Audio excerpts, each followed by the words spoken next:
¿Cómo le va? ¿Cómo estás? ¿Qué dice? Muy bien. ¿Qué tema para usted? Usted es un batallador por la transparencia. Tener que lidiar con estas cosas, ¿no? Sí. Yo creo No, que... no es agradable ni es feliz. Sí. Definitivamente la ejemplaridad se practica, no se... No, dice. yo creo que el gobierno ha hecho muchas cosas, pero indudablemente hay cosas que están mal y hay que corregirlas. Hoy yo vengo de un seminario durante todo el día de Open Data en la Argentina, donde está viniendo gente de otros países a hablar del tema de transparencia y manejo de datos y transparencia de datos. La Argentina ha hecho mucho. Hoy la Argentina tiene estadísticas confiables, podemos hablar en función de los datos que son veraces. Sí.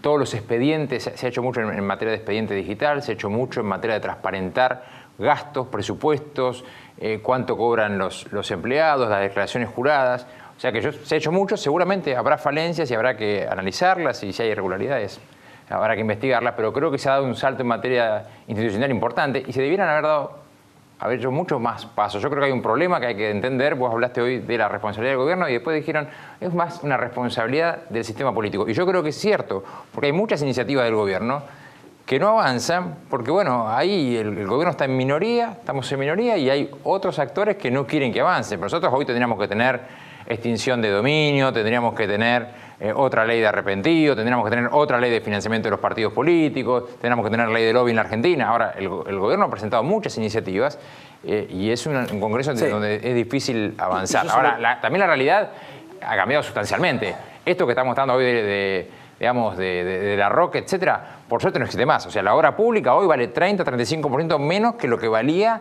durante el kirchnerismo. Las obras se ven, se terminan, se hacen. Entonces, eso ha cambiado sustancialmente. Una Argentina en donde habría una enorme, una cartelización muy evidente, un sobreprecio muy evidente, y que ahora terminamos descubriendo que eso, cómo volvía, que volvían en bolsos para los funcionarios del gobierno. Bueno, eso por suerte terminó y también creo que por suerte estos personajes van a terminar presos. Y yo se lo tomo, pero también le digo que a veces la pluma y el decreto que rectifica lo que la ley de un Congreso establece, que es específicamente apartar a los familiares de un supuesto blanqueo y después borrarlo y que tu hermano blanquee y más de 40 millones, imagine esto, lo hace Cristina y la que blanquea es Alicia, ¿qué diría? No, entiendo el cuestionamiento en el caso del blanqueo. ¿Hay paso o no hay paso? Yo creo que va a haber paso porque no veo, digamos, las leyes electorales requieren una mayoría calificada para ser modificadas. No veo hoy que haya consenso respecto de una posibilidad de modificar la paso. Así que yo creo que la elección va a seguir. El año que viene vamos a tener el mismo sistema con primarias abiertas y vamos a tener también el mismo instrumento de votación, porque la ley que intentamos pasar para que haya una reforma del sistema del instrumento de votación, la boleta partidaria, eso no pudo avanzar y tenemos alguna expectativa de poder avanzar sí con el tema de financiamiento. Creo que es evidente que hay que modificar la ley de financiamiento, creo que hay que bancarizar todo. Y creo que hay que poner más auditores contadores. ¿Va a salir o no para la próxima elección? De nuevo, porque la Cámara Nacional ocurre lo Electoral, mismo. vale la pena decir, objetó los rendimientos de las rendiciones de cuenta de las campañas del 2015, salvo la de Stolbizer y del Caño, de los otros 4 candidatos. Exacto.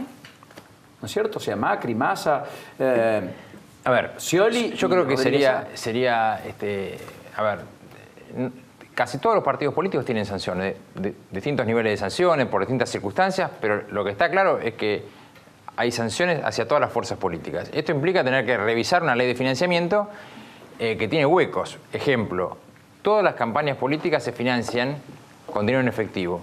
Y si uno mira cuánto, bueno, depende, pero 60, 70, 50% de la campaña es financiada en efectivo. Esto lo que impide es conocer fehacientemente quién es el donante, ¿no? Entonces, una de las cuestiones hacia las cuales tenemos que ir es hacia la bancarización, para conocer quién es fehacientemente el donante, para conocer la trazabilidad, etc.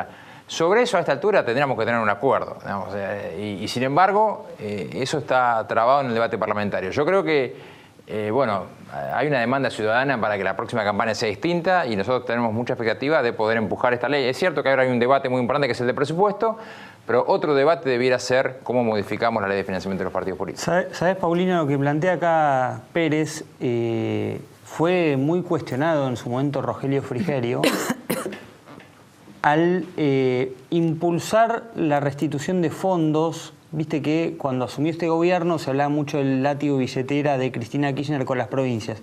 Bueno, las provincias están todas desendeudadas. Este gobierno ha sido muy generoso con las provincias y ha pedido muy pocas cosas a cambio. El tema de la reforma electoral era una de las banderas que impulsaba este gobierno. Estaba también metido el tema del financiamiento partidario.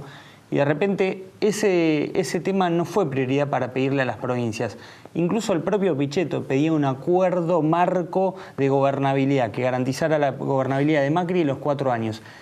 No se armó una negociación más macro, se le dio fondos tal vez de más, es lo que piensan algunos dentro del gobierno, y ahora están teniendo que ir a pedir, por favor, por proyectos que serían lógicos en otro contexto, esto del financiamiento, en el que incluso el propio oficialismo ha tenido problemas.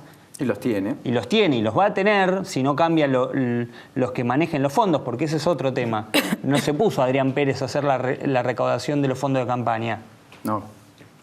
Se puso a gente muy ávida, muy perspicaz, tal vez para la reconexión de fondos y no tanto para la rendición de cuentas. Y en general son los menos expuestos, ¿no es cierto? Bueno. Sí. Sí, de todas maneras. Lo matamos porque él está en el Ministerio Interior, ¿no? Dice que no puedo hablar mal de Frigerio. No, porque además yo creo que lo que hizo el gobierno fue muy loable. O sea, nosotros teníamos una situación en donde todas las provincias tenían un déficit enorme, descomunal. Y hoy tenemos una situación en donde las provincias o tienen superávit o equilibrio. Y esto fue una decisión del gobierno, entendiendo que acá no era que le tenía que ir bien al gobierno y van a las provincias. Pero con administraciones provinciales que también se ajustaron. Sí, con administraciones que también se ajustaron. Que pusieron prioridad en la gestión también, que ajustaron correcto. Las barbas en remojo. Y yo creo que las negociaciones fueron más hacia ese lugar, hacia decir, bueno, ustedes traten de tener una administración más eficiente, y el gobierno nacional, del 15% que en su momento las provincias se dieron para el sistema previsional, decidió devolver ese 15% de coparticipación, que es un monto muy grande. Después de un fallo de la Corte que había beneficiado a 3 que habían litigado en época del kirchnerismo. Es cierto, pero también es cierto que en Argentina los fallos de la Corte hacían que ganaba uno y esperaban al resto a que vaya de nuevo a la justicia, tramite, etc. Y el gobierno dijo, no, es razonable, y hubo una transferencia de 136.000 millones de pesos hacia las provincias. Entonces, eso generó una situación fiscal mucho más holgada para las provincias, que hoy tiene una situación de equilibrio o superávit. Y yo creo que es positivo. Entonces, ahora también es cierto que esto implica que hoy el que tiene la mayor dificultad en términos fiscales es la Nación. Y la Nación está haciendo los esfuerzos para que todos en el marco de un consenso entendamos que, un poco lo que decía Claudio recién, no se puede seguir gastando por encima de lo que uno tiene y encima de lo que uno recauda. Y me parece que eso ha sido parte del consenso que nos va a permitir transitar el año que viene de otra forma. Yo creo que el año que viene vamos a tener una situación de equilibrio fiscal y de superávit en la balanza comercial, que hace mucho que no teníamos, y que esto genere una perspectiva de recuperación de la economía importante. Pérez, para el año que viene, ¿boleta electrónica o boleta papel? A mí me gustaría tener boleta electrónica o tener boleta única en papel. Creo que el sistema que tenemos es el peor, el de boleta partidaria. Pero, de nuevo, el gobierno presenta una iniciativa, está en el Congreso, pasó a la Cámara de Diputados, está en el Senado. Hay que revisar el accionar del Senado. Bueno, no puede ser que el Senado tenga una política tan conservadora. El Senado, los desafueros no salen del Senado. La extinción de dominio la cambian y sale un desastre. Entonces, me parece que ahí también hay que tener una lupa sobre lo que está haciendo el Senado, porque el Senado, en materia de reforma política, tendría que haber hecho algo. Si no le gustaba la boleta electrónica, tenemos que haber ido por lo menos a un sistema de boleta única en papel como una primera instancia, pero tendríamos que poder avanzar. Y hay buena parte de las reformas institucionales que están trabadas ahí en el Senado. Por eso insisto, me parece que ahí hay que tratar de insistir para que el Senado tenga una actitud menos conservadora que nos permita cambiar la institucionalidad de Argentina, ¿no? Adrián, cuando ayer Carrió dice que Moyano va preso, y la respuesta de Moyano hoy fue elocuente, ¿no? Anticipó que vienen medidas de fuerza, así que los empresarios no reabren paritarias, que el gobierno validó entre empresarios y el sindicato de camioneros hace tan solo 3 meses para que puedan eventualmente ser reabiertas allá por marzo. Quieren anticipar esa revisión Pablo Moyano. Pero al mismo tiempo hoy la AFIP tomó la decisión de quedarse con el control de OCA, intervenir OCA después de las deudas en realidad fue el juez en lo comercial, ¿no? El que decide la intervención. El pedido lo hace la AFIP Pero la intervención la fija un juez en lo comercial, ¿Quién el juez fue? Tejada. Tejada. Exactamente. O sea que hoy OCA está intervenido. Hay un interventor en OCA. Ya no está más Patricio Farcú Así tomando es, decisiones. desplazó a todas sus autoridades. ¿Y en qué basó su resolución? En comprobar que la firma concursada ocultó bienes, omitió informaciones que el juez o el síndico le requerían, incurrió en falsedad y realizó actos en perjuicio evidente de los acreedores. Eso es lo que dice el juez Tejada hoy para intervenir la empresa Postal OCA. O sea, mintieron, ocultaron. Y vaciaron de contenido para Así ir a es. una convocatoria y no pagar a la FIP lo que de otro modo pudieran haber pagado. Así es. Eso es lo que entendió el juez. Eso es lo que entendió. Grave. Bueno, dicen que OCA, Moyano es un factotum, Moyano pagó alguna vez los sueldos, la mayoría de los trabajadores de OCA está afiliado al gremio de camioneros. Algunos leyeron que esto también era una avanzada del gobierno para con Moyano tras lo dicho de Carrió. ¿Hay algo de eso o no? A ver, yo lo que digo es lo siguiente.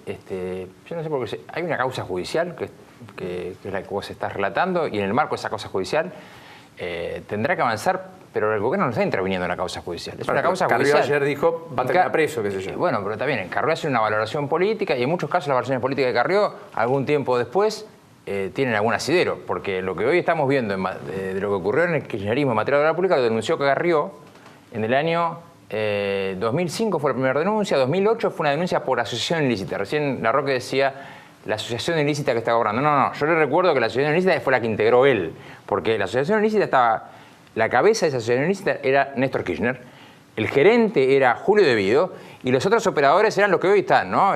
López, Jaime, todo lo que estaba abajo del Ministerio de Planificación, porque tuvimos un esquema de mucha corrupción en materia de obra pública, de transporte y de energía.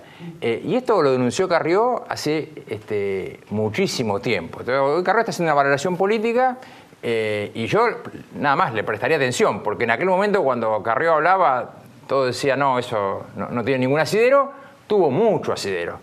Diría, si hoy lee cualquiera la denuncia de Carrió del año 2008, lo único que no decía era que la plata la transportaban en bolsos. Pero el resto lo dijo todo. La cartelización, las que participaban, habló de Wagner, habló de todos los empresarios de la obra pública del sector privado que hoy están siendo investigados. Así que la verdad es que, bueno, nada, yo trato de escuchar a Carrió.